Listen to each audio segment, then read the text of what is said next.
The DOJ suing Blue State, Colorado, and the city of Denver and its Democratic leaders over its sanctuary city policies. It accuses them of laws designed to interfere with federal immigration enforcement. The suit specifically mentions the now famous apartment complex in Aurora, which was taken over last year by the Venezuelan gang Tren de Aragua. John Fabbricatore, and I know I said that wrong, so you can correct me there, is the former ICE field office director in Denver, Colorado, the state known as the gang's control center. He now joins us. John, how do I say your last name? It's Fabbricatore. You made a great attempt, Joey. I appreciate it. It's hard to shake this accent, man. Colorado is a sanctuary state, 100%. It's been a sanctuary state. This new law, the Senate Bill 25-276, just codifies that even more and puts us, further in the hole with sanctuary. And I'm glad that the Trump administration is going to come in and do something about it. So, the governor, Jared Polis, says Colorado is not a sanctuary state, and that's just not true. It seems like this lawsuit is, at least what they're alleging, is pretty tight. I guess it's just up to a court to decide how much a responsibility a state has in either enforcing federal law or how much liability they have in blocking federal law, because that's essentially what they're doing.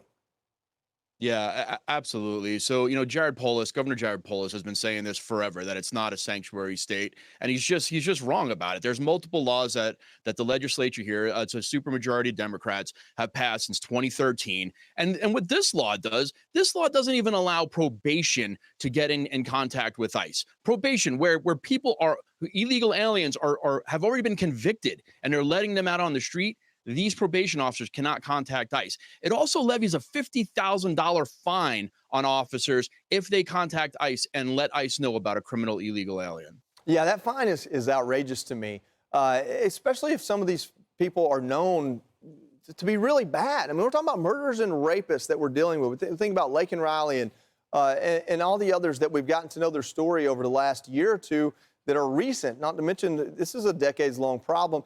Denver Mayor Mike Johnston responded to this lawsuit, and this is what he had the audacity to say. He said, Denver will not be bullied or blackmailed, least of all by an administration that has little regard for the law and even less for the truth. We follow all laws, local, state, and federal, and stand ready to defend our values. I understand that there's legislation in Colorado that this lawsuit is looking at. What is Denver doing specifically that the lawsuit looks at?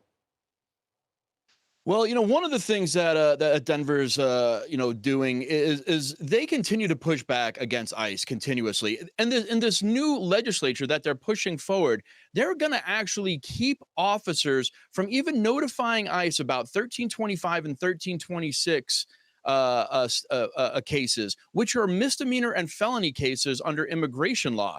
So, for the state to say that they're not pushing back against this, they are obstructing federal law enforcement. They've done it since 2013. I think the Trump administration is going to have a really good case on this because they're going to be able to show actual cases where Denver has let criminal illegal aliens out of jail, and those aliens have continued to commit crimes and even kill people. Yeah, I think for most people, I know Colorado is going through it when it comes to politics, but I think for most people this has to be common sense. John, thanks for joining us, and thanks for bringing your expertise.